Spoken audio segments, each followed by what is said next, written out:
Episode 11।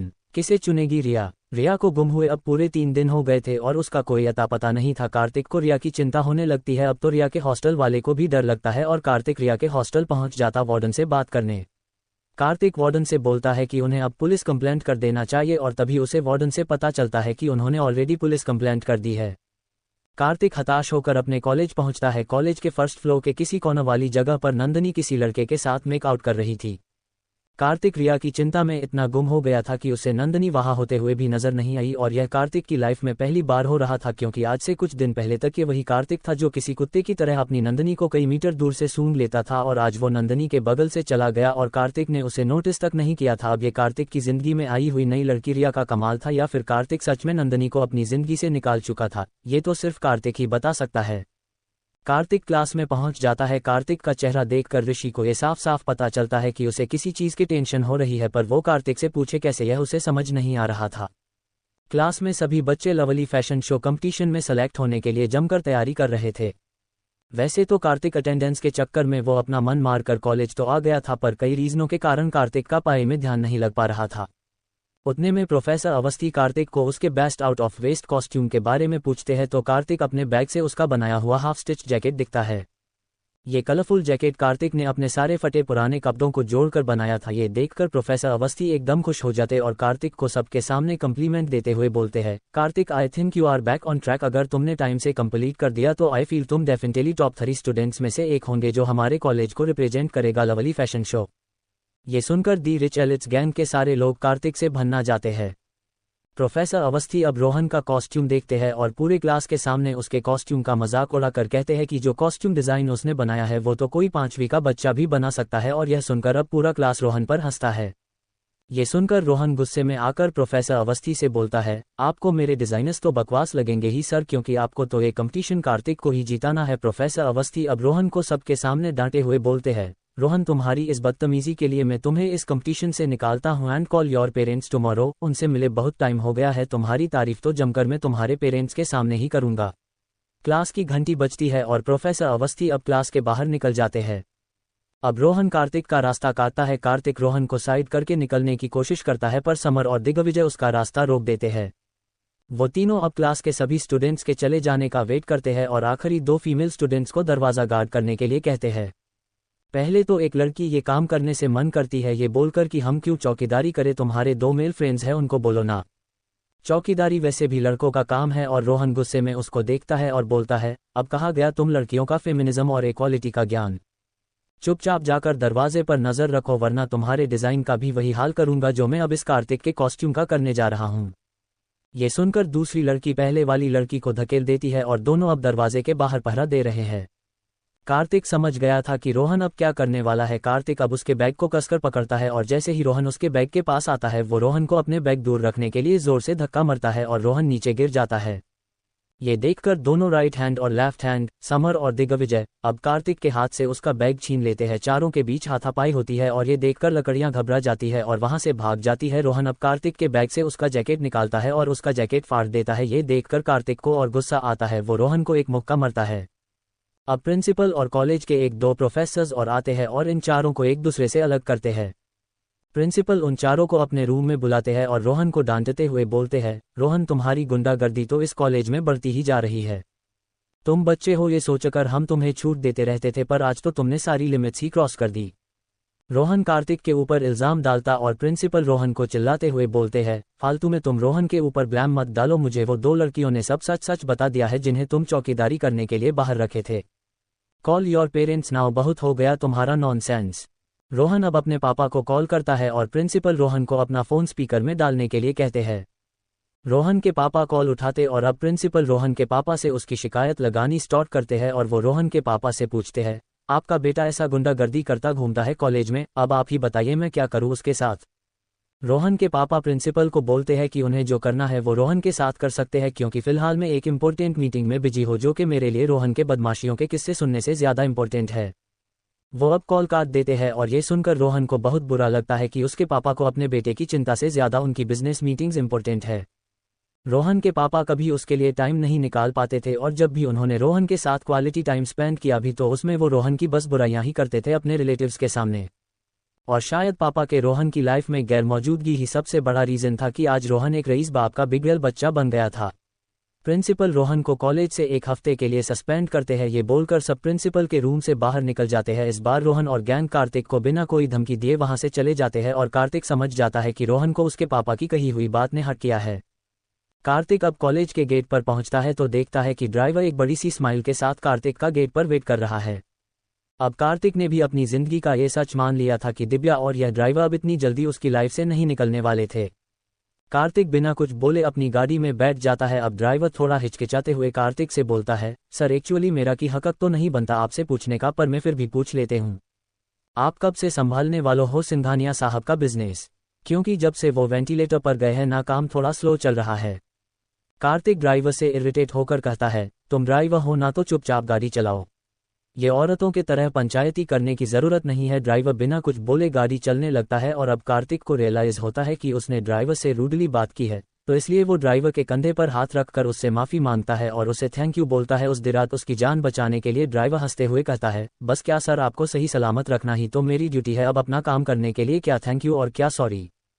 Kartik driver से गाड़ी को रिया जहां काम करती है उस पब के बाहर रुकने को बोलता है। कार्तिक जब मैनेजर से रिया के न्यूज़ के बारे में जानकारी लेने जाता है तो उसे पता चलता है कि वो जस्ट अभी 5 मिनट पहले आए और उनसे बोली कि वो जॉब छोड़ रही है और अपना सैलरी लेकर वो चली गई।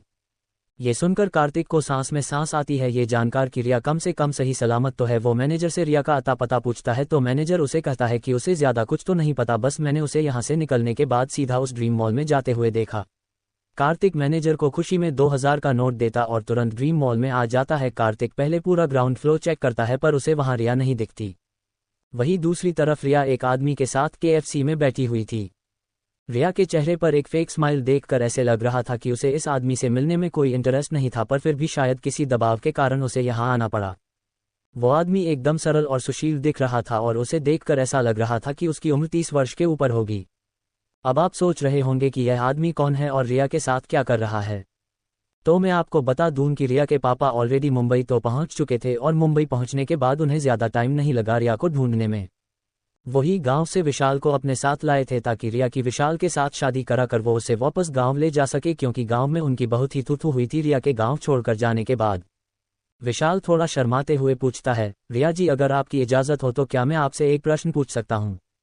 इतनी हिंदी शायद हमारे पुरखों ने उनके जिंदगी में नहीं कही थी जितनी हिंदी इस आदमी ने पिछले 2 मिनट में रिया को बोली थी। रिया अपने चेहरे पर फेक स्माइल रखते हुए बोलती है, जी विशाल जी। रिया के मुंह से जी सुनकर मानो विशाल शर्मा ही गया था और अब वो शर्माते हुए पूछता है, अगर आपको किसी दिन एक शुभ अवसर मिले किसी चलचित्र के चरित्र का किरदार करने का तो आप किसे चुनेंगी? रिया को पहले तो बहुत टाइम लगता है ये समझने के लिए, पर वो विशाल से कहती है कि ऐसा कोई कैरेक्टर नहीं जो उसे इतना ज्यादा पसंद हो। अब विशाल रिया के बिना पूछे ही उसे बता है, पर रिया जी हमें तो न कुछ होता है, कामन बनने का अवसर मिले तो मैं अपने जी जान से उस चरित्र में जान डाल दूंगा, क्योंकि 2 प्रेम करने वालों को साथ लाने का सौभाग्य सबको प्राप्त नहीं होता। और हमारी माँ कहती थी कि अगर कोई 2 प्रेम करने वालों को तुम साथ लाओ ना तो उसका आशीर्वाद तुम्हें लगता है। रिया विशाल की रेस्पेक्ट करती थी, पर वो और विशाल को एक साथ अपनी आगे की सारी लाइफ साथ बिताते हुए नहीं देखती थी। उसे बस एक बहाना चाहिए था विशाल के रिश्ते को मना करने का। यहाँ कार्तिक पूरा मॉल में खोजने के बाद जब वो फूड कोर्ट में आता है तो दूर के KFC के रेस्टोरेंट में उसे रिया एक टेबल पर बैठी हुई दिखती है। कार्तिक एकदम से रिया को देखकर मुस्कुराने लगता है, पर अचानक से उसके चेहरे से हंसी गायब हो जाती है, ये देखकर कि रिया के साथ एक लड़का भी बैठा था। कार्तिक खुद से बातें करता है और बोलता है, कहीं ये रिया का बॉयफ्रेंड तो नहीं? नहीं यार कार्तिक, हर लड़का लड़की जो साथ में खाना खाने बाहर आते हैं वो बॉयफ्रेंड गर्लफ्रेंड हो जरूरी थोड़ी है। क्या पता वो लड़का उसका दोस्त हो या फिर वो भाई भी तो हो सकता है। पर तू क्यों इतना सोचा रहा है? तुझे कौन सा उसे प्रपोज करना है? तुझे तो बस उसका हालचाल पूछकर वापस आना है। ये सोचकर कार्तिक हिम्मत करके रिया की तरफ बढ़ता है और दूर से रिया भी कार्तिक को देखती है और उसे नजरअंदाज करने लगती है। अब जैसे ही कार्तिक रिया के पास आने लगता है, रिया अपनी सीट से उठती है और कार्तिक के बगल से निकलकर उसे बाहर आने के लिए इशारा करती है। कार्तिक को कुछ समझ नहीं आ रहा था कि क्या हो रहा है। कार्तिक और रिया फूड कोर्ट से थोड़ा दूर आते हैं और कार्तिक रिया का हाथ पकड़ते हुए बोलता है, यार कहाँ गुम हो गई थी तुम? तुम्हें पता है हम सब कितना डर गए थे, मुझे लगा उस रात के बाद तुमने सदमे में खुद को कुछ कर तो नहीं लिया। रिया कार्तिक का हाथ झटकती है और उसे बोलते हैं, मैं इतनी भी कमजोर नहीं हुई समझे ना मिस्टर कार्तिक तुम। रिया के मुंह से अपना नाम सुनकर कार्तिक अपनी सुध बुध खो रहा था और मन ही मन मुस्कुरा रहा था। रिया चुटकी बजाकर कार्तिक को अपने ख्याली पुलाव के दुनिया से बाहर लाती है और उसे कहती है, देखो कार्तिक, दो चीज़ है। पहली बात ये कि उस दिन के बाद से मुझे तुमसे कोई रिश्ता नहीं रखना था, क्योंकि तुम्हारे आदमियों को देखकर मैं एकदम डर गई थी, क्योंकि कालू मामा कितना ही बड़ा कमीना क्यों ना था, पर तुम लोगों ने उसे मर डाला। कार्तिक रिया को बीच में टोकते हुए बोलता है, ओ हेलो, मैंने नहीं मारा उस कालू मामा को, तो उस दिव्या ने मारा था। रिया उसे चिढ़कर बोलती है, पर वो दिव्या तो तुम्हें जानती है और तुम्हें बचाने के लिए ही उसने उन्हें गोली मरी थी ना। रिया को सब याद था कि दिव्या वही औरत जो रेस्टोरेंट पर बैठकर कार्तिक के साथ खाना खा रही थी। अब कार्तिक के पास रिया को देने के लिए कोई जवाब नहीं है, क्योंकि कहीं ना कहीं तो वो सच ही कह रही थी। रिया अब कार्तिक को बोलती है, कार्तिक, दूसरी बात यह है कि उस दिन हॉस्टल में जब कालू मामा से पीछा छुड़ाने के लिए जैसे बिना पूछा तुमने मुझे तुम्हारी हर कही हुई बात में हामी भरने बोली थी, वैसे ही आज मैं तुमसे एक रिक्वेस्ट करती हूँ कि मैं जो भी अंदर कहूंगी तुम्हें बस उसमें हामी भरनी है। कार्तिक रिया को पूछता है, और इसमें मेरा क्या फायदा होगा, और रिया उसे बोलती है कि तुम जो कहोगे मैं वो करूंगी। कार्तिक हंसते हुए रिया की ओर देखता है। रिया अब कार्तिक को आंख दिखाते हुए बोलती है, कुछ ऐसा वैसे नहीं करने वाली मैं, ठीक है ना? कोई इम्पोर्टेंट काम होगा तो बता देना, मैं उसमें तुम्हारी हेल्प कर दूंगी। तभी कार्तिक को याद आता है कि रिया ने एक लाइव में कहा था कि उसे फैशन करना भी बहुत पसंद है, और जिस तरह से रोहन ने उसके सारे कॉस्ट्यूम फाड़ दिए थे, उसे अकेला वो डिज़ाइन बनाने में और 7 दिन लग जाएंगे, जो उसके पास था नहीं। कार्तिक रिया के सामने ये कंडीशन रखता है कि वो कार्तिक का लवली फैशन शो में कॉस्ट्यूम बनाने में उसकी मदद करेगी, और रिया बिना कुछ सोचे उसके इस कंडीशन पर एग्री करती है।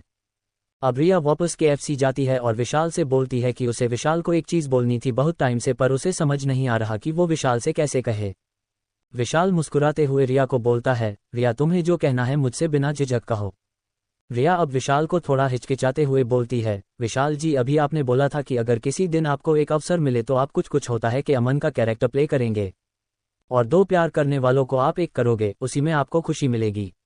विशाल मासूमियत में अपना सर हिलता है। रिया उसे कहती है कि उसे विशाल को किसी से मिलवाना है। अब कार्तिक रिया के बाजू में आकर खड़ा हो जाता है और वो विशाल से कहती है, विशाल जी, ये मेरा बॉयफ्रेंड है कार्तिक, और हम दोनों पिछले 3 साल से एक दूसरे से बहुत प्यार करते हैं और एक दूसरे से शादी करना चाहते हैं। रिया को विशाल से पीछा छुड़वाने का इससे अच्छा मौका और कुछ नहीं दिख रहा था।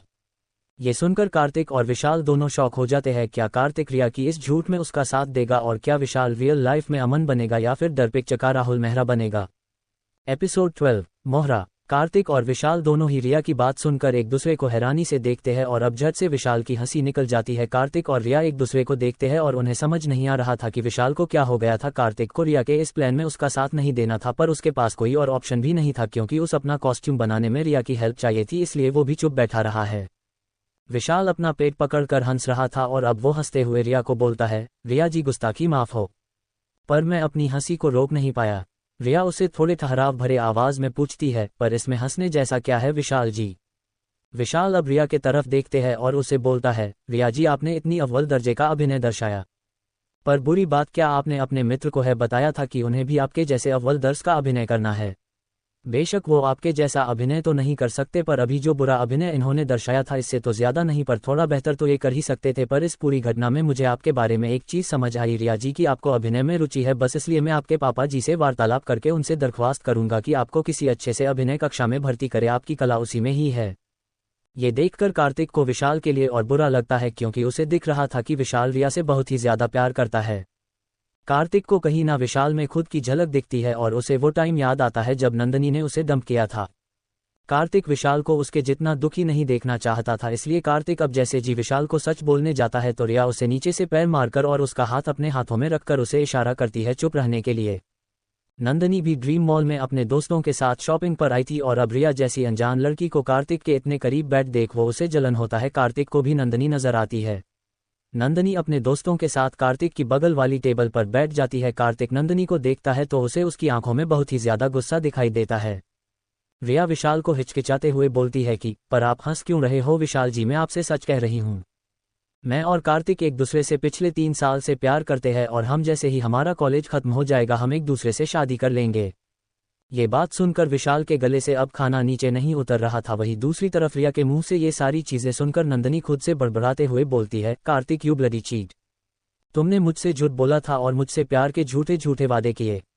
How dare you. नंदनी के दोगलेपन का कोई जवाब नहीं था। वो कहते हैं ना हर इंसान को अपना कर्मा की सजा मिलती है। शायद नंदनी के साथ भी आज वही हो रहा था। उसने जो दर्द कार्तिक को महसूस कराया था वो सारा चीजें आज जाकर उससे के साथ भी हो रही थी, जिसने भी कहा था ना कि when Karma hits you it hits you hard, सही कहा था। रिया की यह बातें सुनकर विशाल का दिल टूट चुका था और वो रिया से बड़ी ही दर्द भरी पर ठहराव भरे आवाज में रिया को पूछता है कि ये बात तो उसे अपने पापा को बतानी चाहिए था, वो उसे सब क्यों बता रही है। रिया अब अपने फैलाए हुए रायते को छुपाने के लिए विशाल से कहती है कि वो कभी नहीं मानेंगे, क्योंकि यहाँ मुंबई में आने के बाद तो उन्होंने मेरा काम बंद करवा दिया है और मुझे खोजने लगे जबरदस्ती मेरी शादी तुमसे करवाने के लिए, मुझसे मेरे मर्जी भी नहीं पूछा।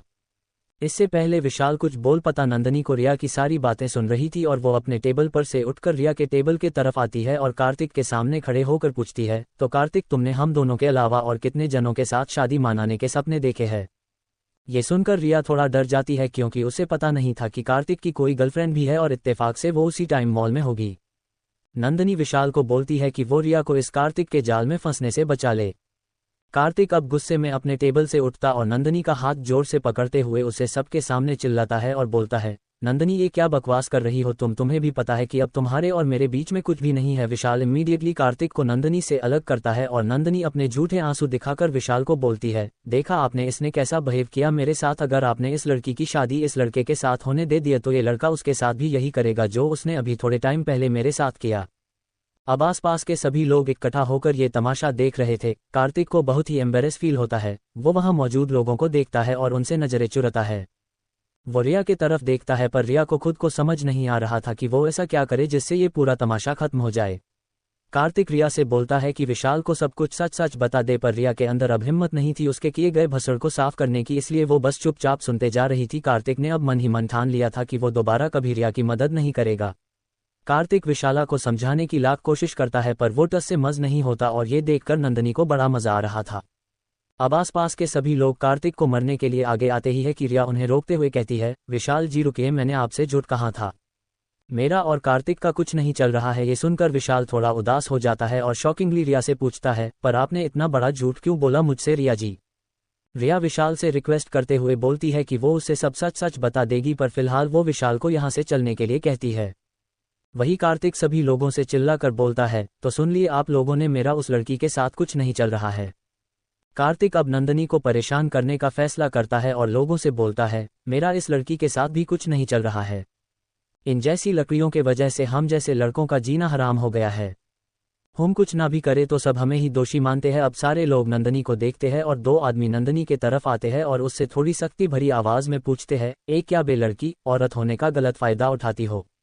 वहां मौजूद हर आदमी और औरत कार्तिक को बोल रहे थे कि नंदनी के खिलाफ डेफमेशन का केस दर्ज करे, पर कार्तिक नंदनी के खिलाफ कोई भी केस करने से मन कर देता है, उन लोगों को ये बोलकर कि मैं इस लड़की के तरह नहीं हूं और न ही कभी बन सकता हूं, मुझे उसकी तरह किसी की जिंदगी खराब करने का कोई शौक नहीं है। कार्तिक ये बोलकर वहां से निकल जाता है और दो तीन औरतें और मां को सबके सामने बुरा भला सुनाकर KFC से निकलवा देती है। नंदनी के लिए इससे बड़ी और कोई इंसल्ट नहीं हो सकती थी। वहां विशाल और रिया दोनों ऑटो में बैठकर वापस घर लौट रहे होते हैं। रिया को अब डर लग रहा था ये सोचकर कि घर में पापा उसका अब क्या अंजाम करेंगे, क्योंकि उससे तो यकीन हो गया था विशाल घर पर जाकर सब बोल देगा उन्हें। तभी विशाल अपना सर नीचे रखकर और बिना रिया के तरफ देखे उससे पूछता है, रिया जी आपने मेरे साथ इतना बड़ा छल क्यों किया, मुझे इतना बड़ा दुख क्यों दिया। और वहां रिया विशाल को समझाते हुए कहती है कि विशाल तुम बेशक बहुत ही अच्छे आदमी हो, बहुत ही सच्चे आदमी हो, इसमें कोई शक की बात नहीं है, पर एक सच ये भी है कि मुझे अभी इस वक्त नहीं आपसे शादी करनी है, नहीं उस कार्तिक से शादी करनी है और नहीं किसी और से शादी करनी है। रिया विशाल को समझाते हुए बोलती है कि और उससे भी बड़ी चीज विशाल जी, आप और मैं बिल्कुल अलग है। हम दोनों बेशक घरवाले के दबाव में आकर शादी तो कर लेंगे, पर हम दोनों कभी एक साथ खुश नहीं रह पाएंगे, तो फिर ऐसे शादी का क्या मतलब। आपने मुझे 5 मिनट झूठ बोलते हुए देख लिया तो आपको लगा कि मैं अच्छी एक्टर हूं, पर सच तो यह है विशाल जी, मुझे एक्टिंग का ए भी नहीं आता है और ऑनेस्टली मुझे सीखना भी नहीं है। मुझे तो अपनी जिंदगी में अपने सिंगिंग और फैशन के टैलेंट से आगे जाना है। विशाल बीच रास्ते में किसी जगह में उतर जाता है और रिया अकेले ही एक बिल्डिंग में पहुंच जाती है, जहां रिया के पापा ने मुंबई में आने के बाद एक फ्लैट टेम्पररीली रेंट में लिया था। रिया को अकेला देख उसके पापा गुस्सा हो जाते हैं और उस चिल्लाते हुए पूछते हैं कि विशाल कहाँ है। और तभी विशाल का उन्हें कॉल आता है और वो रिया के पापा से माफी मांगते हुए बोलता है कि वो इस सच को और छुपा नहीं सकता उनसे। विशाल उनको बोलता है कि उसकी जिंदगी में कोई और लड़की है और वो उसी से शादी करेगा। विशाल उसके पापा को समझाते हुए बोलता है कि अगर वो रिया से किसी दबाव में शादी कर लेगा तो वो कभी उसे खुश नहीं रख पाएगा। विशाल उनसे कहता है कि दोनों की खुशी इसी में है कि वो शादी ना करे। ये देखकर रिया के पापा उस पर किसी वोल्केनो की तरह चिल्ला पड़ते हैं और विशाल को बहुत ही बुरी तरह से सुना देते हैं। अब उन्हें क्या पता कि वो बेचारा तो खुद अपने प्यार को मारकर रिया के सपनों को फिर से उड़ान भरने का एक मौका दे रहा था। विशाल के ये डिसीजन सुनकर रिया मन ही मन उसे हजारों बार थैंक यू बोल रही थी। वहां दूसरी तरफ शाम के 7 बज रहे थे और कार्तिक के दिमाग में रिया और नंदनी को लेकर तरह तरह के ख्याल और सवाल उठ रहे थे। कार्तिक खुद को इन सारी ख्यालों से डिस्ट्रैक्ट करने के लिए नहाने जाता है। वो एकदम जोर जोर से लिंकिन पार्क का गाना आई बिकम सो नंब गाने लगता है कि तभी कोई उसके रूम का दरवाज़ा जोर जोर खटखटाने लगता है। कार्तिक को लगता है कि ये रोहन और उसकी गैंग वाले ही फिर से आ गए होंगे उसे तंग करने, और ये सोचकर वो फिर से गाना गाने में बिजी हो जाता है। अब दरवाजे पर खड़ा इंसान और भी जोर से दरवाज़ा खटखटाने लगता है और ये देखकर कार्तिक अंदर बाथरूम से गुस्से में चिल्लाता है, क्या है बे, दरवाज़ा तोड़ दोगे क्या? ये बोलकर वो फटाफट तौलियां अपने कमर में लपेटकर बाहर आकर दरवाज़ा खोलता है तो देखता है कि वह कार्तिक और गैंग नहीं बल्कि उसकी एक्स गर्लफ्रेंड नंदनी थी। नंदनी के आंखों के काजल बिखरी हुई थी और उसे देखकर ऐसा लग रहा था कि उसके अंदर सच में किसी चुड़ैल की आत्मा घुसी हुई हो। नंदनी कार्तिक को धक्का देकर अंदर आती और दरवाजे को अंदर से लॉक कर देती है। कार्तिक उसे थोड़ा हिचकिचाते हुए पूछता है, ये तुम क्या कर रही हो नंदनी? हटो मेरे सामने से, मुझे दरवाज़ा खोलने दो। और नंदनी अब उसे बेड पर जोर से धक्का देते हुए बोलती है, तुम समझते क्या हो खुद को कार्तिक? मुझे वहां सबके सामने बचाकर मेरे अगेंस्ट केस न करके तुम बहुत ही भगवान बनने की एक्टिंग कर रहे थे। कार्तिक नंदनी को अपने चेहरे के सामने से हटाते हुए बोलता है, Nandini you need help. Nandini अब गुस्से में कार्तिक को बोलती है, कार्तिक अब मैं तुम्हें बताती हूँ कौन किस पर केस करेगा। ये बोलकर नंदनी अपने कपड़े फाड़ने लगती और खुद को ही चांटा मरती है। कार्तिक घबराते हुए नंदनी को रोकने की कोशिश करता है और बोलता है, नंदनी तुम पागल हो गई हो क्या? क्या कर रही हो? अब नंदनी एकदम जोर से चिल्लाती है, somebody please help me. Nandini का ये रूप देखकर कार्तिक दंग रह जाता है और तभी वो उसके खिड़की के बाहर देखता है कि कोई तो इन दोनों को रिकॉर्ड कर रहा था। और अब कार्तिक को यकीन हो जाता है कि ये नंदनी, रोहन और उनके गैंग की ही नई साजिश है। नंदनी अब कार्तिक को देखकर हंसने लगती है। कार्तिक भागकर दरवाज़ा खोलता है तो देखता है कि ऋषि के साथ साथ कॉलेज और हॉस्टल के सभी लड़के खड़े थे और उसे घूर रहे थे। उतने में कॉलेज का एक टीचर दौड़कर आता है और नंदनी और कार्तिक के इस हालत में देखते हैं और उन्हें अपनी आंखों पर यकीन नहीं हो रहा था। कार्तिक घबराकर उन्हें बोलता है कि सर मैंने कुछ नहीं किया नंदनी को, वो बस नाटक कर रही है। और यह सुनकर टीचर बिना नंदनी की कोई बात सुने कार्तिक को सबके सामने चांटा मरता है। नंदनी अब रोते हुए सबको बोलती है कि कार्तिक ने उसे मोलेस्ट किया। ये सुनकर कार्तिक दंग रह जाता है क्योंकि उसने कभी नहीं सोचा था कि नंदनी उसकी इंसल्ट करने के चक्कर में इतना नीचे गिर जाएंगी। आगे कॉलेज में कार्तिक के साथ क्या होता है? Episode 13 no thank you no sorry. Hostel के सारे लड़के प्रिंसिपल रूम के बाहर खड़े थे ये देखने के लिए कि अब कार्तिक के साथ प्रिंसिपल क्या करेंगे। कुछ लोगों ने तो हॉस्टल के बाहर पहले से ही कार्तिक के खिलाफ कार्तिक वेटर वाला हाय हाय के नारे लगा रहे थे। प्रिंसिपल के ऑफिस में कॉलेज के सभी हेड प्रोफेसर्स मौजूद थे। टेबल के एक कोने पर कार्तिक बैठा था और दूसरे कोने पर नंदनी बैठी थी। नंदनी रोने का नाटक कर रही थी। प्रिंसिपल नंदनी को बोलते हैं, बेटा डरो मत, हम सब हैं न तुम्हारे साथ, नाउ यू आर सेफ। हमें बताओ कार्तिक ने तुम्हारे साथ क्या किया? पहले 2 मिनट के लिए नंदनी ने अपने मुंह से एक भी शब्द नहीं निकाला, वो बस रोए जा रही थी। बहुत बार पूछने के बाद नंदनी धीमे आवाज में बोली, कार्तिक ने मुझे अपने कमरे में बुलाया था क्योंकि उसे अपना लवली फैशन शो का कॉस्ट्यूम पूरा करने में मेरी मदद चाहिए थी, तो मैं बिना सोचे समझे उसके इस रिक्वेस्ट को मान गई। नंदनी रोते रोते आगे बोलती है, जैसे ही मैं शाम को उसके हॉस्टल के रूम में आई तो कार्तिक ने पीछे से दरवाज़ा बंद कर दिया था। मैंने कार्तिक से पूछा भी था कि वो दरवाज़ा क्यों लगा रहा था, पर उसने ये बोलकर मुझे शांत कर दिया कि अगर कॉलेज के लड़के उन दोनों को साथ में देखेंगे तो बिना वजह वो मुझे कार्तिक के नाम से चिढ़ाने लगेंगे। तो मैंने भी इस बात पर ज़्यादा शक नहीं किया। फिर कुछ 5 मिनट बाद कार्तिक मेरे साथ फिजिकल होने लगा सर। और यह बोलते बोलते नंदनी फिर से रोने की एक्टिंग करने लगी। कार्तिक एकदम से गुस्से रिएक्ट करते हुए अपने चेयर से उठ गया और उसने चिल्लाकर बोला है, सर ये बकवास कर रही है, मैंने ऐसा कुछ भी नहीं किया। इसके साथ उल्टा थोड़े टाइम पहले ही मॉल में भी इस लड़की ने झूठ बोलकर मुझे जलील करने की कोशिश की थी। नंदनी अब तुरंत कार्तिक के इस मॉल वाले बात को छुपाने के लिए अपनी स्टोरी कंटिन्यू करती है। कार्तिक सबसे कहता है कि सर नंदनी की इस फेक आंसुओं ने ही मेरी जिंदगी बर्बाद कर दी थी और थैंक गॉड मेरा पीछा छूटा इस लड़की, वरना तो ये मेरी जिंदगी और भी नर्क बन देती। प्रिंसिपल कार्तिक को चुप होने के लिए बोलते हैं और नंदनी को कंटिन्यू करने कहते हैं। नंदनी फिर आगे बताती है उन लोगों को कैसे उसने कार्तिक को खुद से दूर किया, और जब वो दरवाज़ा खोलकर रूम से बाहर जाने की कोशिश किया तो कार्तिक ने उसे जोर से धक्का मारकर बेड पर गिरा दिया। नंदनी की ये बात सुनकर कार्तिक एकदम शॉक हो जाता है, ये सोचकर कि जो उसके साथ नंदनी ने रूम में किया था वो बिल्कुल उसी तरह लोगों को वो इवेंट सुना रही है, बस फर्क सिर्फ इतना है कि असल में वो झूठी है और कार्तिक सच्चा है। नंदनी अब कॉलेज के प्रोफेसर्स को बोलती है कि जब उसके साथ ये सब हो रहा था तो मैंने देखा था कि ऋषि खिड़की से हमारी वीडियोस ले रहा था। आप लोग ऋषि का फ़ोन चेक करें। ये सुनकर कार्तिक का मन और बैठ जाता है क्योंकि उसे पता है कि ऋषि भी रिच एलिट्स गैंग का ही मेंबर है और उस दिन रेस्टोरेंट में ऋषि ने ही कार्तिक के 10 लाख रुपये चुराए थे। ये सब सोचकर कार्तिक को यकीन हो गया था कि ऋषि तो नंदनी की ही साइड लेगा। अब सबकी नज़र ऋषि पर है और वो आगे आकर प्रिंसिपल को वीडियो दिखता है। प्रिंसिपल ऋषि को डांटते हैं ये कहकर कि आज का जनरेशन तो बिल्कुल ही पागल हो चुकी है, क्योंकि किसी की मदद करने के पहले वो सीधा उस आदमी का वीडियो बनाने लगते हैं। ऋषि सर नीचे करके सब सुन रहा था क्योंकि ऋषि का यह इंसिडेंट अपने मोबाइल पर रिकॉर्ड करना भी नंदनी का ही प्लान था। अब प्रिंसिपल वीडियो देखने लगता है और वो बिल्कुल शॉक हो जाते हैं ये देखकर कि उस वीडियो में दरवाज़ा कार्तिक ने नहीं बल्कि नंदनी ने बंद किया था और जब वो दरवाज़ा खोलने गया तो नंदनी ने कार्तिक को धक्का दे दिया।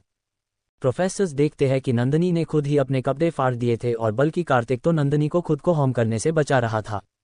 ये देखकर नंदनी ऋषि को घूरने लगी क्योंकि उनके प्लान के हिसाब से ऋषि को सिर्फ उतना पार्ट शूट करना था जहां पर वो नंदनी के पास खड़ा था और नंदनी हेल्प करके चिल्लाती और फिर नंदनी भागकर दरवाज़ा खोलने जाती है। ऋषि कार्तिक को देखता है और अपनी पाल के झपकाते हुए मानो वो कार्तिक से पहले की गई गलती का प्रायश्चित कर रहा था। कार्तिक के आंखों से अब खुशी के आंसू गिरते हैं पर वो जल्दी से उन आंसुओं को पोंछ लेता है। प्रोफेसर अवस्थी उसकी पीठ थपथपाते हुए उसे ऐसी कहानी सिर्फ आरके पॉकेट एफएम पर मिलेगी हौसला देते हैं। प्रिंसिपल अब सबके सामने नंदनी को कार्तिक से माफ़ी मांगने के लिए कहते हैं। पहले तो नंदनी खुद को जस्टिफाई करने लगती है पर इस बार कोई भी उसकी इन बातों के जाल में नहीं फंसते। नंदनी अपना सर झुकाकर कार्तिक से माफ़ी मांगती है और अब सब प्रोफेसर्स डिस्कस करने के बाद नंदनी को ये सज़ा देते हैं कि वो कल से लगातार 6 महीने तक हर दिन कॉलेज में 2 घंटे पहले आएगी और सारे पियून्स और स्टाफ मेंबर्स की मदद करेगी कॉलेज साफ करने में। और इतना ही नहीं, प्रिंसिपल ने नंदनी को लवली फैशन शो में पार्टिसिपेट करने से भी इनकार कर दिया। नंदनी यह सुनकर बहुत ही ज़्यादा अपसेट हो जाती है और उनसे उसकी सज़ा काम करने की रिक्वेस्ट करते हैं और प्रिंसिपल सरकास्टिकली नंदनी को बोलते हैं कि जो चीज़ उसने कार्तिक के साथ की है उसके सामने ये सज़ा कुछ भी नहीं।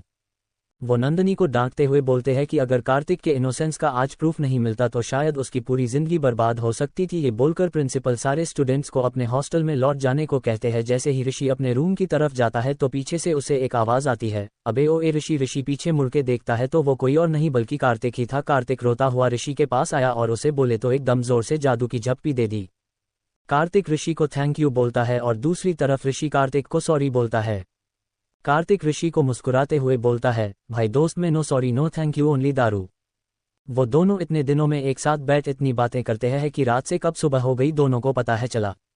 शिरीष जो रात को अपने दोस्त के बर्थडे पार्टी में गया था, जब वो सुबह ऋषि और कार्तिक को साथ देखता है तो खुश हो जाता। वो एकदम से ऋषि और कार्तिक के ऊपर खुद कर उन्हें गहरी नींद से जगाता है और हंसते हुए बोलता है, ओए होए आखिर मेरे करण अर्जुन फाइनली मिल ही गए। अब शिरीष उनसे पूछता है, क्या बात है भाई लोग, आज कॉलेज जाने का मूड नहीं है क्या? 10 तो ऑलरेडी बज चुके हैं। ये सुनकर कार्तिक और ऋषि जल्दी से अपने बेड से उतरते हैं और कॉलेज जाने के लिए रेडी होने लगते हैं।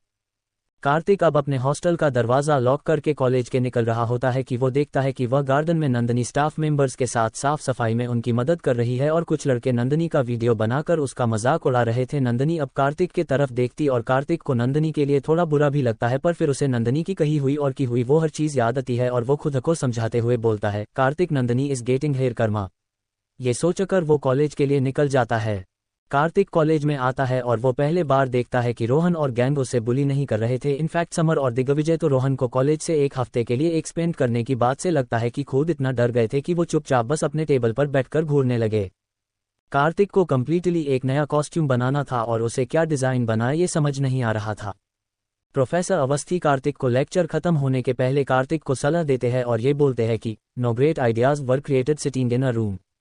इन शॉर्ट, अगर न्यूटन अपने घर से बाहर नहीं निकला होता और उसके सर पर अगर वो एप्पल नहीं गिरा होता तो शायद आज हम उनका लॉ ऑफ ग्रेविटी का चैप्टर ही नहीं पढ़ते।